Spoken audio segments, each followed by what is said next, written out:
یہ کہتے ہیں کہ بعض لوگ مسجد میں اذان دیتے ہیں، انہیں منع کریں پھر بھی وہ باز نہیں آتے اور مسجد میں ہی اذان دیتے رہتے ہیں، کیا حکم شرع ہوگا؟ دیکھیں، چاہے 5 نمازوں کی اذان ہو یا جمعے کی اذان ثانی، اکثر وہی ہوتی ہے کہ جو ممبر کے سامنے اکثر لوگ کھڑے ہو کر دے دیتے ہیں، یہ دونوں مسجد کے اندر دینا مکروہ ہوتا ہے، اذان باہر دینی چاہیے۔ نبی کریم صلی اللہ علیہ وسلم نے حضرت بلال رضی اللہ تعالیٰ عنہ کو اور عبداللہ بن ام مکتوم رضی اللہ تعالیٰ عنہ کو ہمیشہ مسجد کے باہر ہی اذان کہنے کا حکم ارشاد فرمایا ہے۔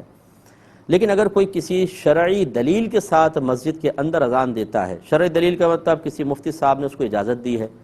اور مفتی صاحب نے یہ دلیل پیش کی ہو، فرض کر لیں کہ ایسے بھی ہمارے سامنے مسائل آئے ہیں کہ نبی کریم صلی اللہ علیہ وسلم نے اذان باہر اس لیے دلوائی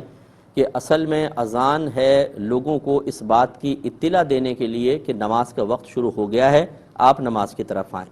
اور پہلے زمانے میں چونکہ اسپیکر نہیں تھا، اب اگر مسجد کے اندر اذان دی جاتی تو لوگوں کو کیا پتہ چلتا کہ جی جماعت بالکل کھڑی ہونے والی ہے اور نماز کا ٹائم ہو گیا ہے، اس لیے لازم تھا کہ باہر ہی دلوائی جائے تاکہ دور تک آواز پہنچ جائے۔ اور اب چونکہ اسپیکر ایجاد ہو گئے ہیں، اب اگر مسجد کے اندر کھڑے ہو کر بھی اذان دی جائے تو اسپیکر کے ذریعے پورے علاقے میں آواز پھیلی جاتی ہے اور وہ مقصود حاصل ہو جاتا ہے۔ تو اس طرح یہ 2 طرح کے موقف ہمارے سامنے ہیں، ایک اصل شرع سے ثابت ہے اور لیکن اس میں ایک تعویل کرنے والے لوگ ہیں، اور دوسرے لوگ ہیں جو کہتے ہیں کہ نبی کریم نے چونکہ اس طرح ہی حکم دیا تو لہٰذا مسجد کے باہر ہی اذان دی جائے گی۔ تو خلاصہ کلام یہ ہے کہ اگر کوئی جہالت میں ایسا کر رہا ہو تو وہ غلط کر رہا ہے، اسے تو باہر ہی کا حکم دینا چاہیے، اس کو سمجھانا چاہیے، نہ مانے تو جھگڑا نہ کرے، انہیں کرنے دے۔ اور اگر کوئی باقاعدہ دلیل کے ساتھ اور تعویل کے ساتھ کر رہا ہے تو پھر لڑائی جھگڑا فتنہ فساد کرنا قطعاً غیر مناسب ہے، کہ اگر وہ واقعی کسی اچھے مفتی صاحب سے کسی طریقے کی شرعی اجازت حاصل کر لیتا ہے تو اب یہ شرعی طور پر کسی جگہ سے ثابت نہیں کہ آپ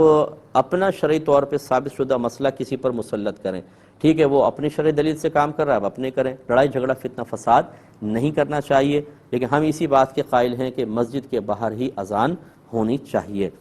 ایک